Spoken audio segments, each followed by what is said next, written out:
Hello everyone, I am Sandeep Infallible. तो आज के इस वीडियो में हम लोग बेसिक इंग्लिश ग्रामर का चैप्टर 2 यानी कि वर्ब पढ़ने वाले हैं। दोस्तों आज थोड़ा मेरा गला खराब है, तो मैनेज कर लेना है। मैं कोशिश करूंगा कि स्पष्ट आपको सुनाई पड़े, ठीक है। तो आइए अब हम लोग जो है अपना बेसिक इंग्लिश ग्रामर का जो वो टेबल बनाए थे हम लोग, तो उस टेबल के थ्रू एक बार और रिवीजन कर लेते हैं कि हमारा सेकेंड चैप्टर क्या है और कैसे है, ठीक है। और लास्ट में मैं आपको आज से जो है 10 डेली यूजबल वर्ड मीनिंग्स के भी बारे में बताऊंगा, ठीक है। तो वीडियो के अंत में मैं आपको बताऊंगा हर दिन हमारे डेली लाइफ में जो नए नए शब्द होते हैं जो यूज होते हैं उसके बारे में हम लोग डिस्कस करेंगे हर वीडियो के अंत में। आज से ही हम लोग वो शुरू कर लेंगे काम, ठीक है। चलिए आइए देखते हैं फिर से।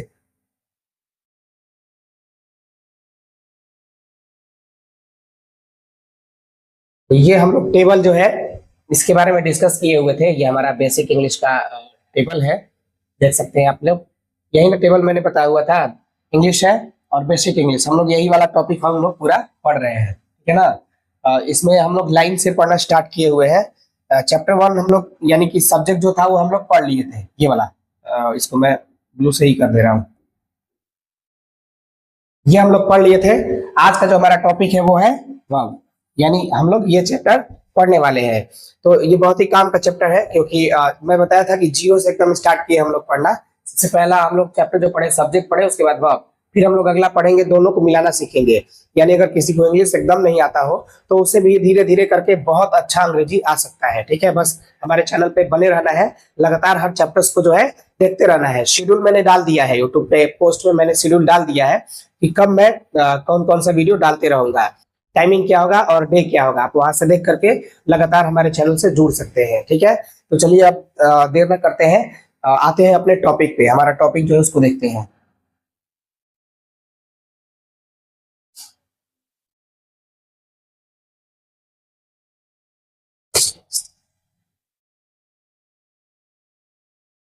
चैप्टर हमारा ये वर्ब है।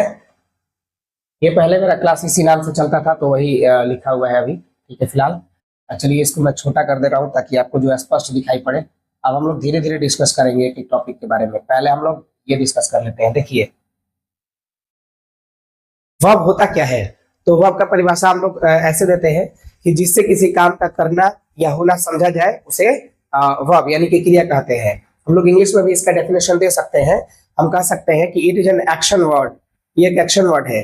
It describes the action done by noun और प्रोनाउन इन अ सेंटेंस, ठीक है। फिर से मैं दोबारा बोल दे रहा हूँ, it is an action word. It describes the action done by noun और प्रोनाउन इन अ सेंटेंस। यानी ये एक एक्शन वर्ड है और ये क्या करता है कि ये किसी सेंटेंस में नाउन और प्रोनाउन के द्वारा किए गए एक्शन को ही बताता है, ठीक है। तो हम लोग इसको दो नामों से जान सकते हैं। हम लोग ये कह सकते हैं, मैं इसका नाम लिख रहा हूं, आप लोग थोड़ा ध्यान दीजिएगा। इसे हम लोग एक्शन वर्ड भी कह सकते हैं। अगर कोई बोले कि एक्शन वर्ड किसे कहा जाता है तो हम कह सकते हैं कि वर्ब को ही कहा जाता है। यानी वर्ब एक एक्शन वर्ड है, एक्टिंग करता है। एक्ट, एक्ट से एक्टिंग बनता है और एक्ट से ही एक्शन बनता है। और उसके बाद एक और इसका नाम हो जाएगा डूइंग वर्ड। डूइंग वर्ड यानी इसको हम एक्शन वर्ड और डूइंग वर्ड भी कह सकते हैं, ठीक है।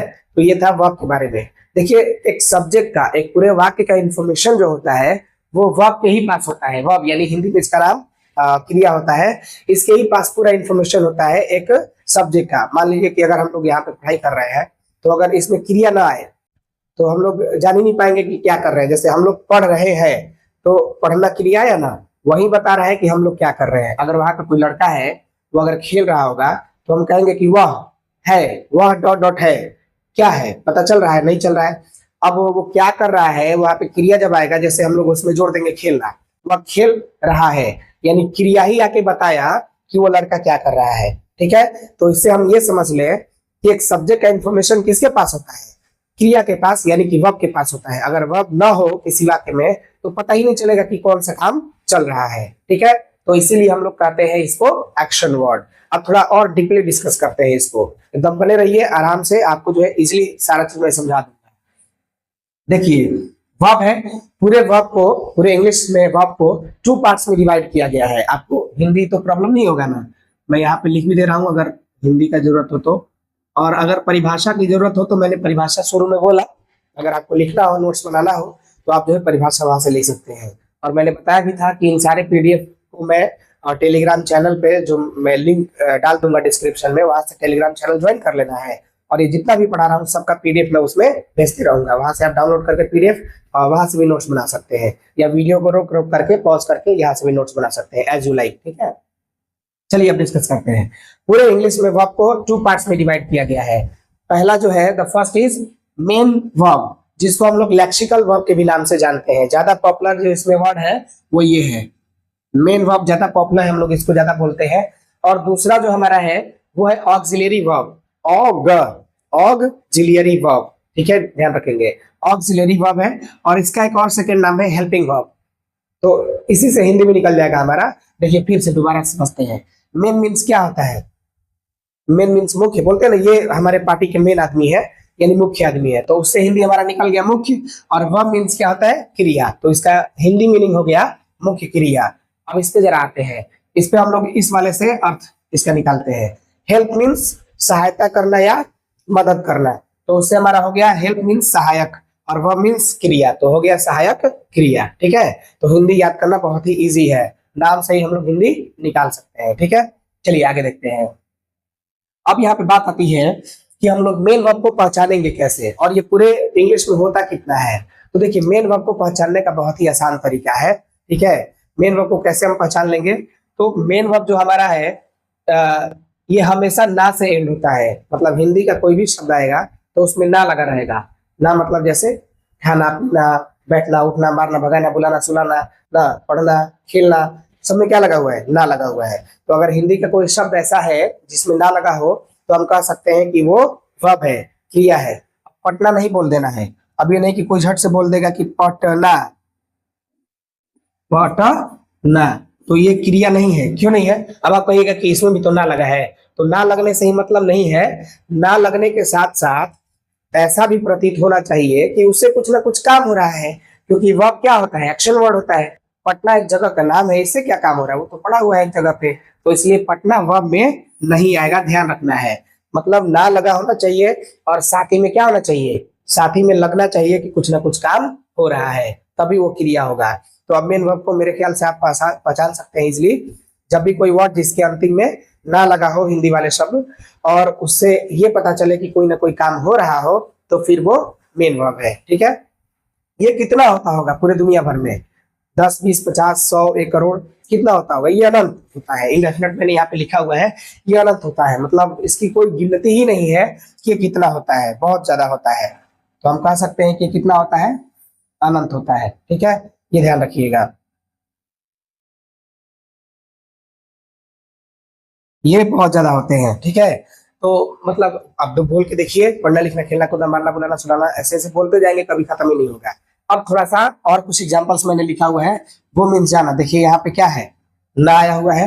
कम मीन्स आना, ना आया हुआ है, इसमें भी ना है, इसमें भी ना है, मतलब ऐसे ही ना लगा रहता है। ठीक है, तो हम लोग मेन वर्ब के बारे में डिस्कस कर रहे थे।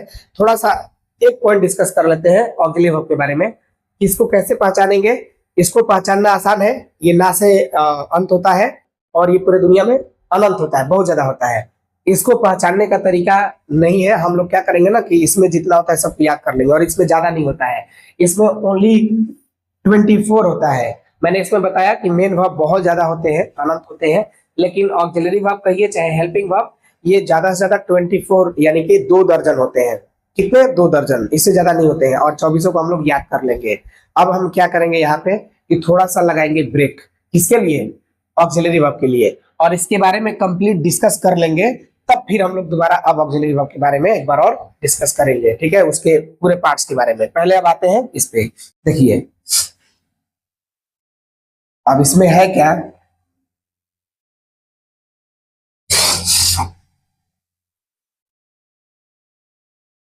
अब मेन वर्ब के जो है 2 पार्ट्स होते हैं। मैं इसको और थोड़ा छोटा कर दे रहा हूं। मेन वर्ब के 2 पार्ट्स होते हैं, आप लोग ध्यान देंगे।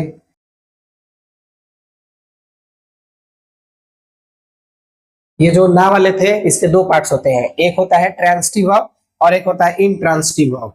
ठीक है, इसको ट्रांजिटिव मत कहिएगा, ज मत कहिएगा, स कहिएगा, क्योंकि हम लोगों को क्या करना है कि पढ़ाई करते करते साथ ही में हम लोग को करेक्ट प्रोनाउंसिएशन भी ध्यान रखने हैं। ठीक है ना, तो इसको ट्रांजिटिव और इसको इंट्रांजिटिव वर्ब कहेंगे। देखिए इसका हिंदी मीनिंग होता है सकर्मक क्रिया और इसका हिंदी मीनिंग होता है अकर्मक क्रिया। ठीक है, अब इसको समझते हैं जरा कि कब किसी मेन वर्ब को हम लोग ट्रांजिटिव कहेंगे और कब इंट्रांजिटिव कहेंगे। देखिए जब भी यहाँ पे मैंने लिख दिया है कि जब कार्य का फल ऑब्जेक्ट पर पड़े, किस पर पड़े, ऑब्जेक्ट पर, यानी जब कोई कार्य करते हैं और उस कार्य का प्रभाव ऑब्जेक्ट पर पड़ने लगता है तो उसे हम लोग कहते हैं कि वो ट्रांजिटिव वर्ब है। इसीलिए इसमें स्ट्रक्चर ये बनता है SVO, सब्जेक्ट वर्ब ऑब्जेक्ट, यानी कोई भी काम कीजिएगा और जो सब्जेक्ट होगा काम करने का उस पर इफेक्ट न पड़ के ऑब्जेक्ट पर पड़ेगा तो उसको हम ट्रांजिटिव कहेंगे। जैसे मान लीजिए यहाँ पे सेंटेंस लिखा हुआ है ही ईट्स अ मैंगो, वह एक आम खाता है, तो इसमें प्रभाव किस पे पड़ रहा है, मैंगो पे, क्योंकि मैंगो को खा रहा है, मैंगो का चुमर निकलेगा, मैंगो चिल्लाएगा है बाबू है मैं, ऐसा करके तो प्रभाव किस पे पड़ा, मैंगो पे। मैंगो क्या है यहाँ पे, ऑब्जेक्ट, तो इसलिए हम कहेंगे कि इसमें जो वर्ब यूज हुआ है यानी कि ये ईट वो क्या है, वो ट्रांजिटिव वर्ब है। ठीक है, अब इसमें देखते हैं क्या होता है। इसमें क्या है कि जब भी किसी कार्य का फल सब्जेक्ट पर पड़े, किस पे पड़े, सब्जेक्ट पर, यानी कोई एक काम कर रहा है और उसका प्रभाव भी उसी पे पड़ रहा है तो उसको हम कहेंगे कि वो क्या है, उसमें जो क्रिया यूज हुआ है वो इंट्रांजिटिव है। अब इसको हम समझने का एक और तरीका बताएंगे आपको। देखिए इसमें ऑब्जेक्ट का जरूरत खास नहीं पड़ता है, इसलिए क्योंकि इसमें प्रभाव सब्जेक्ट पे ही पड़ना होता है। वाक्य से समझते हैं, ही वीप्स, वह रोता है। कोई यहाँ पे लड़का है, कोई क्या है, लड़का है, ऐसे रो रहा है। ठीक है, कोई लड़का है जो रो रहा है, तो रो रहा है तो प्रभाव इसी पर न पड़ रहा है, इसी के आंख से आंसू आएंगे, इसी के आंख लाल होंगे, तो यानी जो काम कर रहा है उसी पर प्रभाव पड़ रहा है। तो हम कह सकते हैं कि इसमें जो यूज हुआ वर्ब है वो क्या है, ये वाला इंट्रांजिटिव है। समझ में आया। अब यहाँ पे मैंने एक वाक्य लिखा हुआ है, देखिए यहाँ पे एक वाक्य है ही बीट्स, क्या है, ही बीट्स, ही बीट्स है वह पीटता है, तो वह पीटता है, किसी को पीट रहा होगा। अब आप सोचिएगा कि इसमें ऑब्जेक्ट था, इसमें यहाँ पे ऑब्जेक्ट दिखाई दे ही नहीं रहा है, कोई बात नहीं, ऑब्जेक्ट हाइड हो गया है, लेकिन वह पीटता है तो वह किसी ना किसी को पीट रहा होगा और प्रभाव किस पे पड़ रहा है, जो मार खा रहा होगा उसको ना चोट लगेगा, तो यानी इसमें भी प्रभाव आगे वाले ऑब्जेक्ट पे पड़ रहा है, भले वो दिख नहीं रहा है, तो इसलिए ये वाला भाव क्या हो जाएगा हमारा, ये ट्रांजिटिव का वर्ब हो जाएगा। ठीक है, तो ऐसे हम पहचानते हैं। एक और तरीका है पहचानने का, बहुत ही इजी है।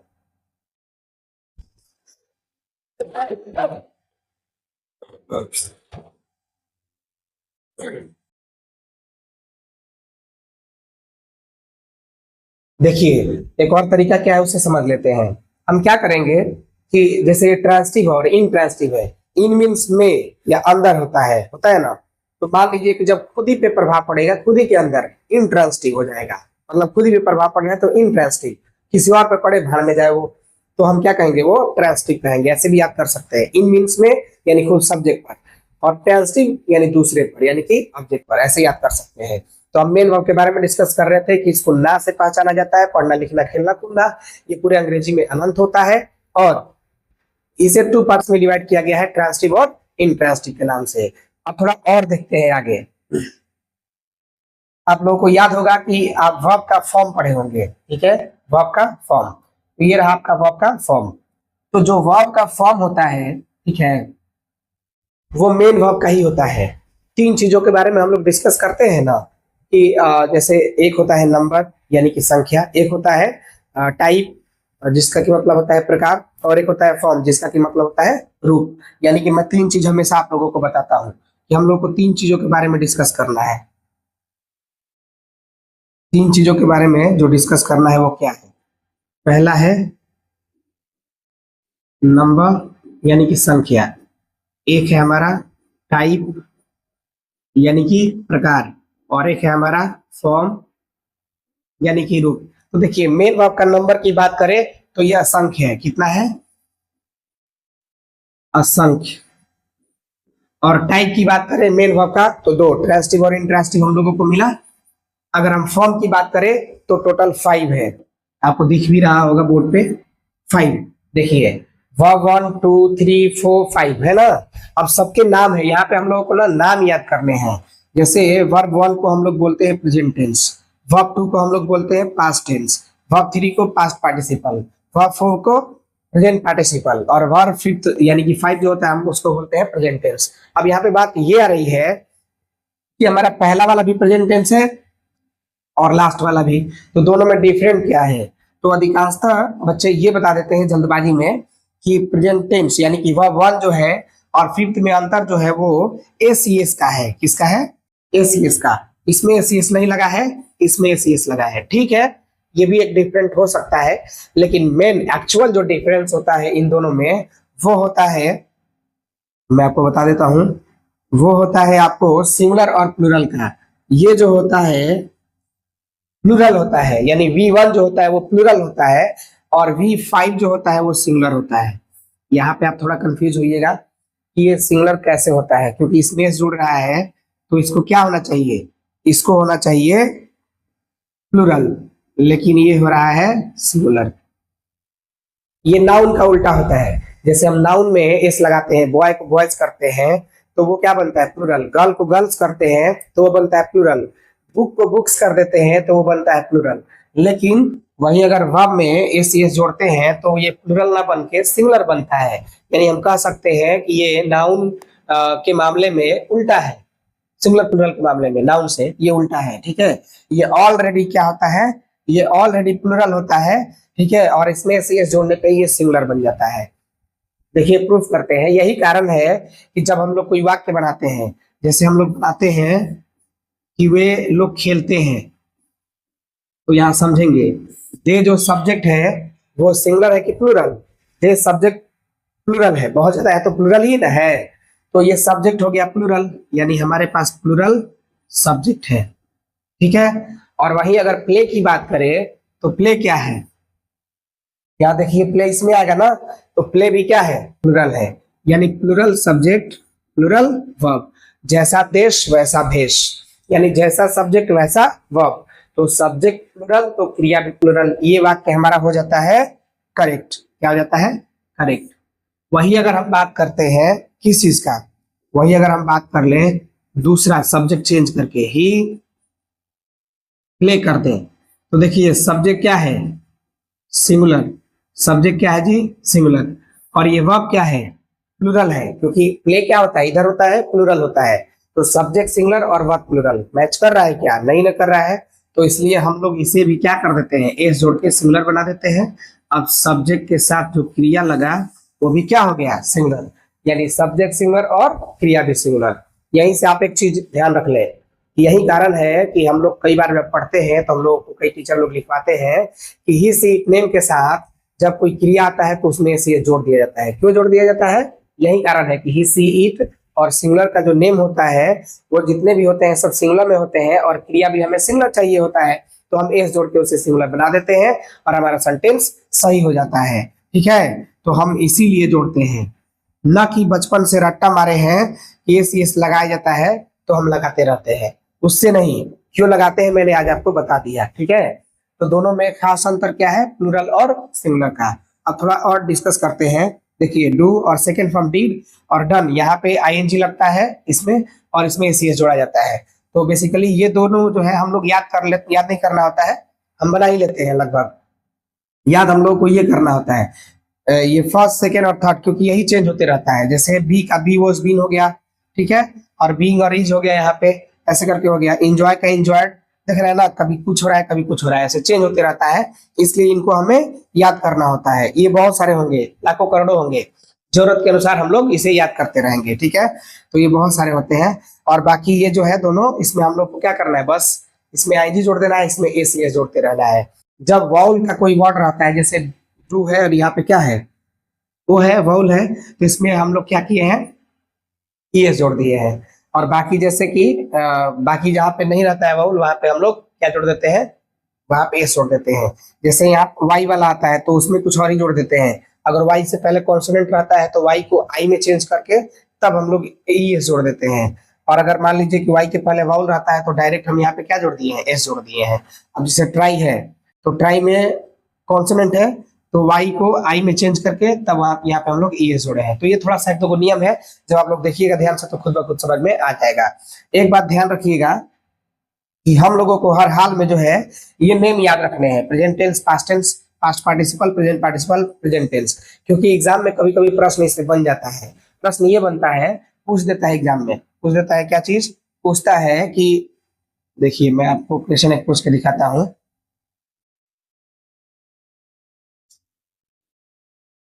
Past participle of sleep is dot dot dot, और यहाँ पे आपको ऑप्शन दे देगा, ऑप्शन भी दे देगा। Past participle of sleep is, तो यहाँ पे स्लीप दे देगा, यहाँ पे स्लीप दे देगा, यहाँ पे स्लीप्स कर देगा, और यहाँ पे स्लीपिंग कर देगा। अब आपको बताना है कि इसका करेक्ट आंसर क्या है। तो क्या पूछा गया है, पास्ट पार्टिसिपल ऑफ स्लीप। तो पास्ट पार्टिसिपल किसको बोलते हैं जी, वर्ब थ्री को। वर्ब थ्री, स्लीप का वर्ब थ्री क्या होगा, तो इसमें लिखा हुआ है कि नहीं है, है इसमें। नहीं मिलेगा तो कोई बात नहीं है, मैं कितना लिख सकता हूँ, करोड़ों होता है ना। तो स्लीप का पास्ट पार्टिसिपल क्या होता है, स्लेप्ट। तो हम इसमें कौन सा टिक लगाएंगे, हम इसमें टिक लगाएंगे ये बी वाला। ऐसे ही क्वेश्चन बन जाता है, ठीक है।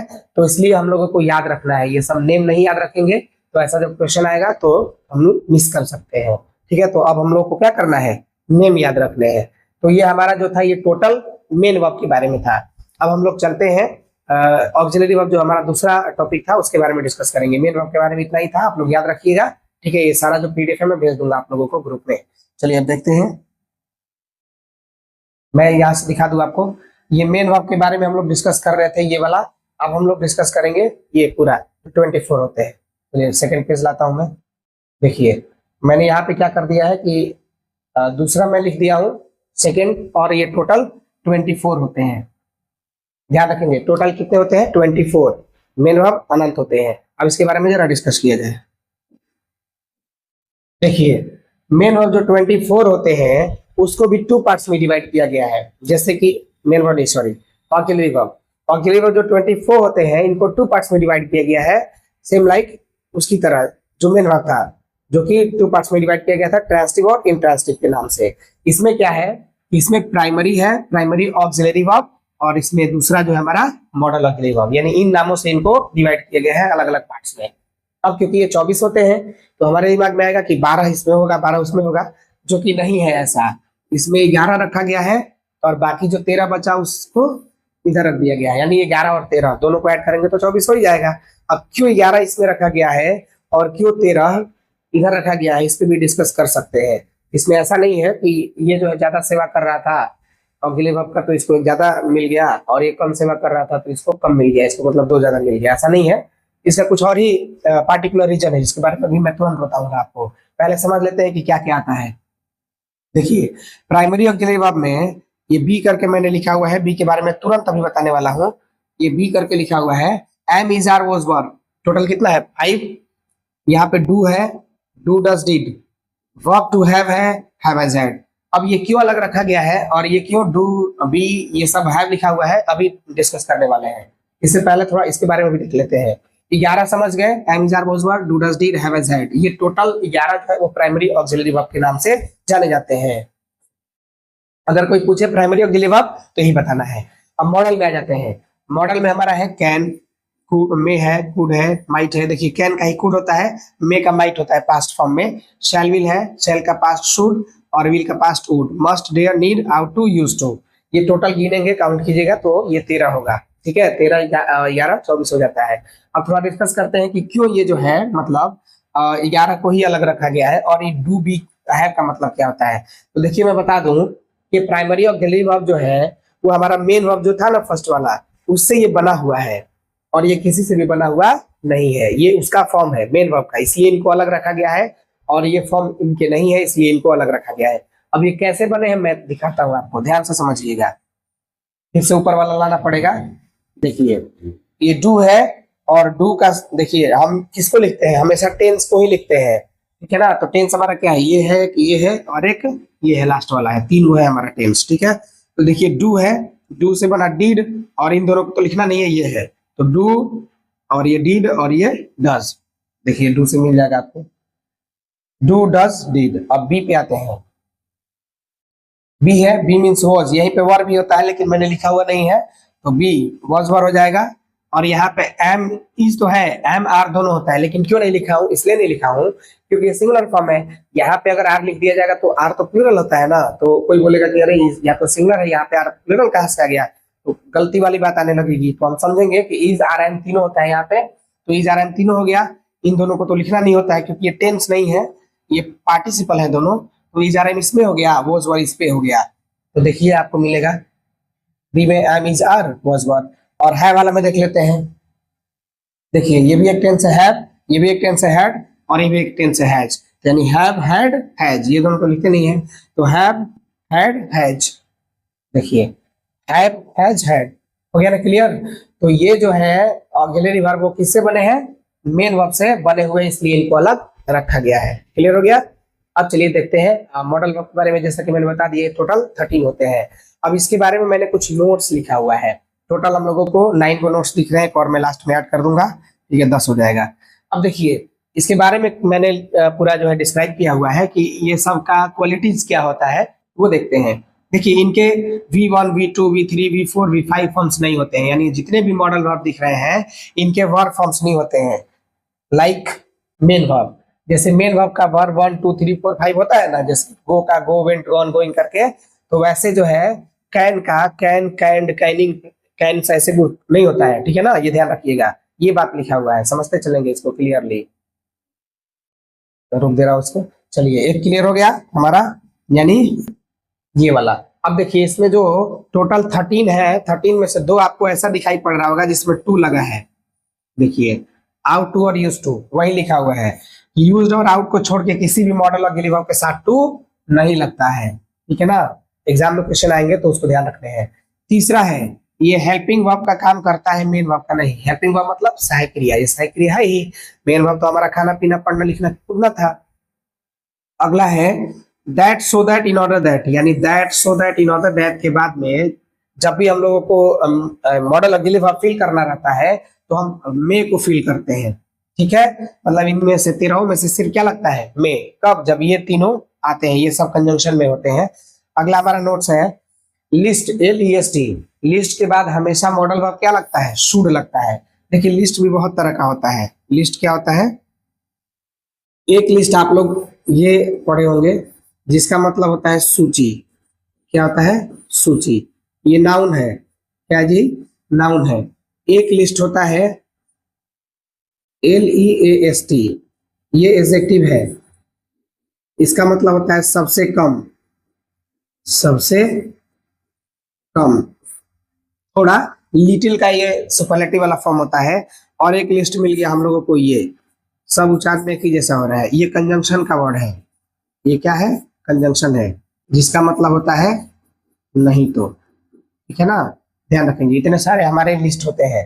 तो यहाँ पे आया है कि अगर कहीं भी लिस्ट दिख जाए तो मॉडल ऑक्सिलरी वर्ब के रूप में हमें शुड फिल करना है। अभी एग्जांपल भी मैं दिखाऊंगा तुरंत। अगला नोट है हमारा कि डेयर नीड के बाद नॉट रहने पर इनमें एस नहीं जोड़ते हैं और इनके बाद टू भी नहीं लगाते हैं। अब क्यों नहीं लगाते हैं, इसका भी एक रीजन है। देखिए डेयर नीड के बाद नॉट नहीं रहता है तो इनके बाद टू अवश्य लगता है। क्यों लगता है, क्योंकि डेयर नीड ऐसा वर्ब है ना जो ऑक्सिलरी वर्ब तो है ही, सहायक क्रिया, साथ ही में ये मेन वर्ब का भी काम करता है। तो जब दो दो को मेन वर्ब एक साथ आ जाता है तो वहां पे दूसरे मेन वर्ब के पहले टू लगाना पड़ता है। जैसे मान लीजिए कि हम कहें कि I want to go home, बोलते हैं ना, I want to go home. देखिए इसमें ये भी एक क्रिया है, ये भी एक क्रिया है। तो जब दो दो को क्रिया एक साथ आ जाता है तो हम दूसरे मेन वर्ब के पहले क्या करते हैं, 2 + V1 करके उसको इन्फिनिटी बना देते हैं। तो सेम बात है कि जब ये मेन वर्ब के रूप में आएगा और इसके बाद में एक और वर्ब आ जाएगा तो फिर वहां पे हम टू लगाएंगे और जरूरत पड़ने पे नॉट वगैरह वो तो रहेगा ही नहीं उस टाइम, तो हम लोग ये कर सकते हैं। अगला हमारा है वो है डेयर नीड। इसी के बारे में मैंने बताया हुआ है कि डेयर नीड जो है वो प्रिंसिपल वर्ब तथा ऑक्सिलरी वर्ब दोनों का काम करता है। प्रिंसिपल मतलब मेन वर्ब, उस मेन वर्ब का नाम एक प्रिंसिपल वर्ब भी होता है। अगला है दो मॉडल ऑक्सिलरी वर्ब को कंजंक्शन से, किससे, कंजंक्शन से जोड़कर भी लिखा जा सकता है। एक और नोट यहाँ पे हम लोग जोड़ लेंगे, नोट हमारा 10 हो जाएगा ये, ठीक है ना। वो ये हो जाएगा कि मॉडल ऑक्सिलरी वर्ब, यानी यही सब जो ऊपर लिखा हुआ है, मॉडल ऑक्सिलरी वर्ब के बाद हमेशा V1 का प्रयोग होता है, का प्रयोग होता है। अब इसका मतलब क्या है? तो इसका मतलब ये कि देखिए, अगर मान लीजिए कि आई कैन और यहाँ पे वर्ब फिल करना है, गो हो गया, आई कैन वेंट हो गया, आई कैन गॉन हो गया, आई कैन गोइंग भी कर सकते हैं हम लोग। तो देखिए, क्या ये सारे के सारे सही है? नहीं सही है। इसमें से एक ही सही है, कौन सा? तो ये वाला। क्योंकि हम जानते हैं कि ये 13 मॉडल ऑक्सिलरी वर्ब के बाद में जब भी क्रिया का कोई भी आएगा फॉर्म, तो वो फर्स्ट ही आएगा, दूसरा कोई नहीं आएगा। यानी गो सही है, बाकी ये सब क्या है? इनकरेक्ट है। ये सब करेक्ट होंगे, उसके लिए कंडीशन अलग होगा। फिलहाल तो ये तो इनकरेक्ट ही है, बाकी सब गो को छोड़ के। तो यही वाला मैं नोट लास्ट में लिखा हुआ था, इनके बाद हमेशा भी बनाता है। अब जरा देखते हैं आगे। अब ये सब हट जाएगा, आपको जो स्क्रीनशॉट लेना होगा तो ले सकते हैं। अब देखते हैं कुछ एग्जांपल्स, मैं एक साथ दिखाता हूँ सारा। देखिए, आई कैन डू इट, यहाँ पे लिखा हुआ है ना। मतलब क्या?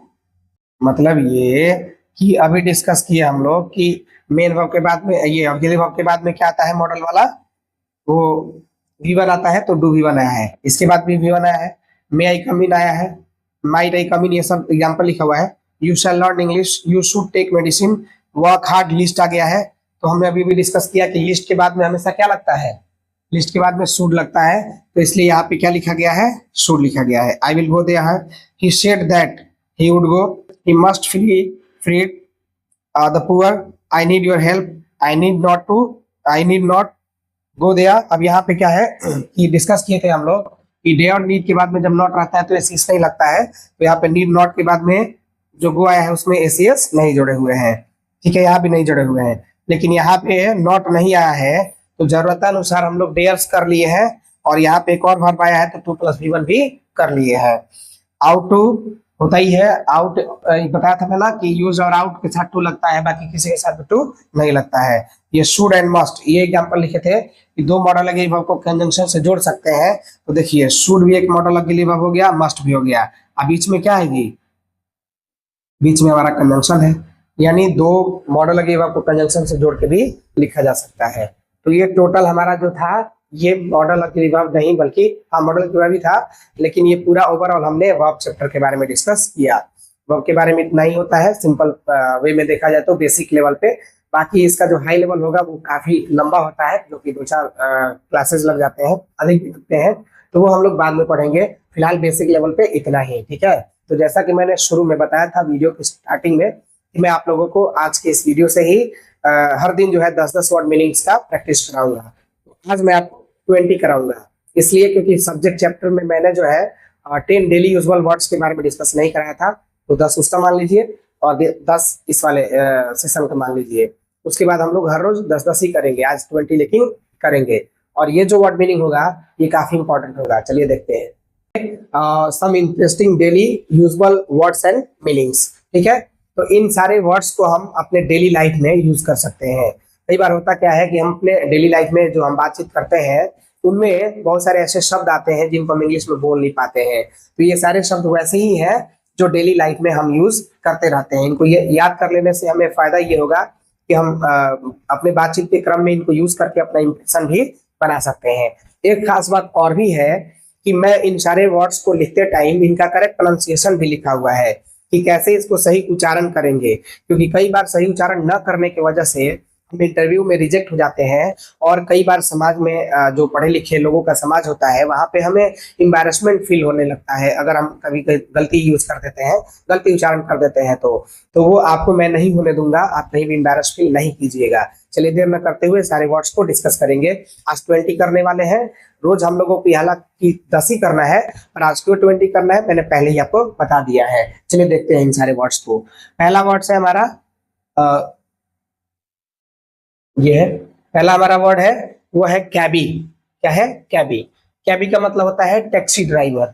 यहाँ पे एक और भी मैंने चीज लिख दिया है, कैबी का मतलब होता है टैक्सी ड्राइवर। और ये जो है नाउन वर्ड है। क्या है? नाउन वर्ड है, ये नाउन है। मैं थोड़ा सा कलर ले लेता हूँ ताकि आपको समझाऊंगा मैं। ये नाउन है। कैबी है, कैबी का मतलब होता है टैक्सी ड्राइवर। जो ड्राइवर लोग होते हैं ना, जो टैक्सी चलाते हैं जिसपे कैब लिखा रहता है, तो उस ड्राइवर को हम लोग कैबी बोलते हैं। वैगनर है, तो इसको हम लोग, मैं बताया था आर का नियम, एक बार फिर बताऊंगा मैं आपको कि आर जब लास्ट में आता है तो उसको हम लोग आधा बोलते हैं, जैसे फादर, ब्रदर, सिस्टर, मदर, ऐसे करके। तो वैसे ही मैंने यहाँ पे लिखा वैगनर, यहाँ पे आर को मैंने आधा कर दिया, इसको मैं आधा करते रहा हूँ, यहाँ पे नीचे ऐसे करते रहता है। तो वैगनर, वैगनर मीन्स वैगन चालक। उसके बाद है कैविलियर, ये भी नाउन वर्ड है, सब लोग है ना, तो नाउन हो गया। यहाँ पे भी है, तो वैगनर कैवलियर हो गया। कैवलियर का मतलब घुड़सवार, घोड़ा चालक, जो घोड़ा वोड़ा मतलब नहीं, घुड़सवार होता है, घोड़ा वोड़ा को चला लेता है अच्छे से, तो उसको हम लोग कैवलियर बोलते हैं। शौफा है, ये थोड़ा सा ध्यान रखिएगा, शो नहीं है, ऐसे है शौफा, ऊपर भी ऐसा होता है ना चंदा वाला। शौफा है, तो शौफा का मतलब होता है मोटर चालक। जैसे कई बार आप लोग देखे होंगे कि कार वगैरह चलाने वाले लोग होते हैं जो पूरा एकदम यूनिफॉर्म में होते हैं, एकदम व्हाइट व्हाइट कलर का पहने रहते हैं, कैप पहने रहते हैं, फिल्मों में तो देखे ही होंगे, तो वैसे ड्राइवर को हम लोग बोलते हैं शॉफर। अगला है पायलट, ये भी नाउन ही है, सब लोग है ना, तो आदमी लोग क्या होते हैं, नाउन ही होते हैं। पायलट का मतलब होता है ट्रेन, जहाज, बस, ट्रक, ये सब चलाने वाले को हम लोग पायलट बोलते हैं। कई बार क्या होता है ना, देखिए इसमें कंफ्यूजन हो जाता है। मान लीजिए कभी किसी का रिश्ता आया और वो लड़का जो है ट्रक चलाता हो, भाई बोल रहा, कुछ पूछा कि आपका लड़का क्या करता है, तो मेरा लड़का पायलट है। तो लोगों के माइंड में रहता है कि पायलट है तो जहाज ही चलाता होगा। अब हो गया, मतलब ले लिया, तिलक भंजा लिया उसी के नाम पे, एकदम पूरा मोटा रकम। जब शादी हुआ, बाद में दिखाई पड़ गया ट्रक चलाते हुए, हुआ भिड़ल था, एकदम झगड़ा। मतलब अरे आप तो बोले थे पायलट है तो ट्रक चला रहा है, तो क्लियर कर लेना है। अगर कोई बोलता है पायलट है तो क्लियर कर लेना है कि कौन सा पायलट है, मतलब ट्रक चलाने वाला कि जहाज चलाने वाला या फिर ट्रेन चलाने वाला, इन सबको हम लोग पायलट ही बोलते हैं, ठीक है ना। क्लियर कर लेंगे आप लोग, टेंशन नहीं लेना है। अब अगला देखते हैं। अगला हमारा है इरिटेट। इरिटेट या फिर टीज, दोनों एक ही तरह का वर्ड है। ये वर्ब है, क्या है, क्रिया है, ये क्रिया का वर्ड है इरिटेट या टीज। इसका मतलब होता है चिढ़ाना या छेड़ना। कई बार होता है ना कि मतलब कोई किसी को छेड़ देता है या चिढ़ा देता है, लिबी लिबी करता है, लिबी लिबी, तो ये सब चिढ़ाने वाली बातें जो है क्या है, वो हो गया हमारा इरिटेट करना या फिर टीज करना। इस पे गाना भी बना था, तो दिल्ली वाली गर्लफ्रेंड वाला में इसको यूज की थी, वो जो सिंगर है शायद सुनिधि चौहान है। तो इसको हम लोग ऐसे भी बोल सकते हैं, अगर कोई आपको चिढ़ा रहा है तो कह सकते हैं डोंट टीज मी, मुझे मत छेड़ो या मत चिढ़ाओ। नेक्स्ट है आईकी। आईकी का मतलब होता है रद्दी, रद्दी कोई कागज वगैरह, तो हम बोल सकते हैं आईकी पेपर। अगला है जैगी। जैगी मीन्स उबड़ खाबड़। जैगी मीन्स उबड़ खाबड़, रोड नहीं रहता है उबड़ खाबड़, तो हम बोलेंगे दिस इज जैगी रोड, मतलब उबड़ खाबड़ रोड है। जैमी है, जैमी मतलब खुशकिस्मत, बोलते हैं यार यू आर जैमी, मतलब आप तो खुशकिस्मत हो। ड्यूप या गल, इसका मतलब होता है धोखा देना, ठीक है। तो ये हमारे थे 10 वर्ड्स, और 10 देख लेते हैं, उसके बाद हम लोग आगे से वीडियो में जो है बस 10 ही 10 देखेंगे, आज 20 हो जाएगा हमारा। ये हमारा हो गया। देखिए 11 से है नैप, कैटनैप। ये जो वर्ड्स है ना, टोटल सोना से रिलेटेड है। ये जो आपको बोर्ड पे दिखाई दे रहे हैं, ये सारे वर्ड्स सोना से रिलेटेड है। मतलब सोना, मतलब ये स्लीपिंग वाला सोना है।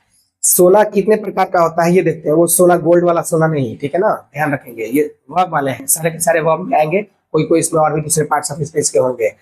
नैप और कैटनैप, इसका मतलब होता है झपकी लेना, मतलब कोई झपकी लेके सो रहा है, नहीं ऐसा झपकी लेता रहता है, तो वो वाले सोने को हम लोग बोलेंगे नैप या कैटनैप, दोनों में से कोई एक बोला जा सकता है, ठीक है। अगला है डोज, ड्राउज या फिर स्नूज, ये सब इसके उच्चारण है, ऐसे आप बोलिएगा। डोज, ड्राउज और स्नूज, इन सब का मतलब भी होता है झपकी लेना या फिर ऊँघना। ये सब क्रिया के वर्ड है। वर्ब मैंने लिखा हुआ है कौन सा पार्ट ऑफ स्पीच है। 40 विंग्स, ये नाउन है। 40 विंग्स का मतलब होता है झपकी, मतलब इसे एज अ नाउन यूज करना है। अगला है सिस्टा, ये वर्ब है। सिस्टा का मतलब होता है दोपहर का आराम। कोई आदमी अगर दोपहर में, जैसे नहीं होता है जब लू चलते रहता है जिस टाइम, तो उस टाइम लोग दोपहर में सोते हैं, आराम करते हैं थोड़ा, तो उसको हम लोग बोलते हैं सिस्टा, ठीक है। कई बार आप जो है कहानियों में इसको देखे होंगे। कीप, देखिए कीप एक होता है की, के डबल ई पी, तो रखना होता है, ये के डबल ई पी नहीं है, के आई पी है। तो कीप मतलब क्या हो गया, थोड़ी देर के लिए सोना। अगर मान लीजिए आप थोड़ी देर के लिए सो रहे हैं तो उसको हम बोलेंगे कीप, आई एम कीपिंग। तो कीपिंग मतलब मैं थोड़ी देर के लिए सो रहा हूँ। स्लीप तो बहुत ही पॉपुलर है, इसको तो सब जानते हैं, एवरीवन नोस दिस वर्ड।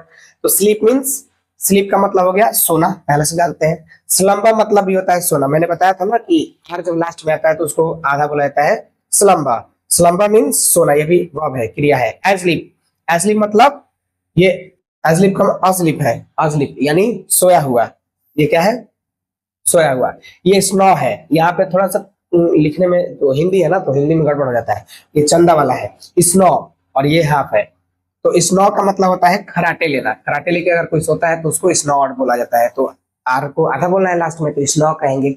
अगला स्टार्टर, ये भी नाउन वर्ड है। स्टार्टर का मतलब होता है, यहाँ पे सब में ये आधा का हलंत जो होता है ना वो लगा रहता है, वो मुझे नहीं टाइप करने आता है हिंदी में, तो इसलिए वो छूट गया था। स्टार्टर का मतलब होता है खराटा। ये नाउन हो गया और ये वर्ब हो गया, दोनों खराटा ही है, पर ये एक क्रिया हो गया और एक नाउन हो गया।